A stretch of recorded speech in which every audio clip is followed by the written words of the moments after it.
Ֆիզիկան գիտություն է, որը ընդգրկում է մեր ամենօրյա կյանքի գրեթե բոլոր ոլորտները։ Հոսանքակիր հաղորդիչ բռնելը խիստ վտանգավոր է, ինչպես չոր, այնպես էլ խոնավ ձեռքով։ Այնուամենայնիվ, խոնավ ձեռքով բռնելն ավելի վտանգավոր է, քանի որ ջուրը էլեկտրականության լավ հաղորդիչ է։ Խոնավ մաշկ ունի ավելի ցածր էլեկտրադիմադրություն, քան չոր մաշկը։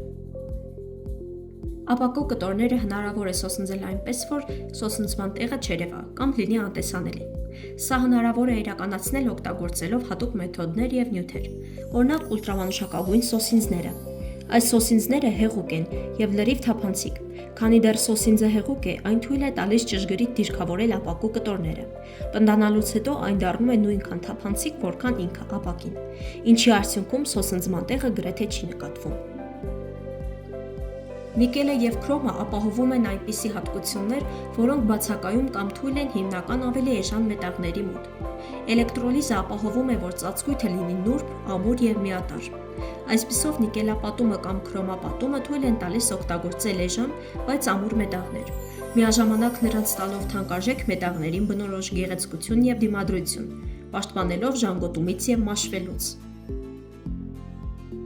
Դողալը մարմնի բնական և ակամա պաշտպանական մեխանիզմն է, որի նպատակն է ջերմություն առաջացնել և պահպանել մարմնի կայուն ներքին ջերմաստիճանը։ Այս գործընթացը կոչվում է ջերմակարգավորում։ Ցողը և եղյամը ավելի շատ տեղի են ունենում անամպ եղանակին։ Սա բացատրվում է ճառագայթային սառեցման երևույթով, որը տեղի է ունենում գիշերը։ Ցողի և եղյամի առաջացման հիմնական նախապայմանը երկրի մակերեսի և գետնամերձ առարկաների արագ և ուժեղ սառչելն է։ Ամպրոպի ժամանակ ծառի տակ կանգնելը խիստ վտանգավոր է, քանի որ կայծակը միշտ փնտրում է ամենակարճ և ամենադիմացկուն ճանապարհը, ամպերի և գետնի միջև էլեկտրական լիցքերի տարբերությունը չեզոքացնելու համար։ Չնայած ծառը իդեալական հաղորդիչ չէ, այնուամենայնիվ այն բավականաչափ հաղորդիչ է կայծակը գետնին հասցնելու համար, հատկապես երբ խոնավ է։ Ուժեղ փոթորիկների ժամանակ ջրի ջերմաստիճանը փոխվում է, քանի որ փոթորիկների հզոր քամիները առաջացնում են հսկայական ալիքներ և մակերեսային ջրի ուժեղ շարժում։ Փոթորկի կենտրոնի տակ գտնվող ցածր ճնշումը և քամու ուժը հանգեցնում են մակերեսային տաք ջրի հեռացմանը։ Փոթորկի կողմից առաջացրած ուժեղ քամիներն ու ցածր ճնշումը նպաստում են ջրի տակ ակտիվ գոլորշիացմանը օվկիանոսի մակերեսից, ինչը պահանջում է ջերմություն և նպաստում մակերեսի սառեցմանը։ Ամպերը սովորաբար ավելի ցածր են լինում ձմռանը։ Ձմռանը մթնոլորտի ստորին հատվածի ջերմաստիճանը ավելի ցածր է, քան ամռանը։ Ամպերը ձևավորվում են, երբ օդը հասնում է ցողի կետին։ Քանի որ ձմռանը ջերմաստիճանը ի սկզբանե ավելի ցածր է, անհրաժեշտ է ավելի քիչ բարձրանալ, որպեսզի օդը սառչի և հասնի ցողի կետին։ Լուսնի վրա երևացող բծերին աստղագետներն անվանել են ծովեր։ Միլիարդավոր տարիներ առաջ լուսնի ձևավորումից հետո նրա վրա ընկել են բազմաթիվ մեծ աստղակերպեր և երկնաքարեր, որոնք առաջացրել են հսկայական խառնարաններ և մակերևույթի տակ գտնվող լուսնի ընդերքի ճեղքեր։ Ռադիոակտիվ պատրաստուկները պահում են հաստ պատերով կապարե կոնտեյներում, որովհետև ռադիոակտիվ նյութերը արձակում են տարբեր տեսակի իոնացնող ճառագայթումներ։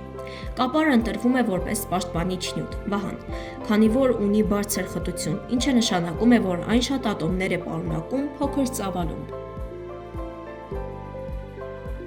Երբ դահուկորդները ցանկանում են զարգացնել առավելագույն արագություն, նրանք ընդունում են կծկված դիրք, կքանստելով և ձեռքերը մարմնի մոտ պահելով։ Կծկված դիրքը թույլ է տալիս դահուկորդին նվազեցնել ընդհանուր դիմադրությունը, թույլ տալով, որ ձգողականության ուժը ավելի արդյունավետորեն մեծացնի արագությունը։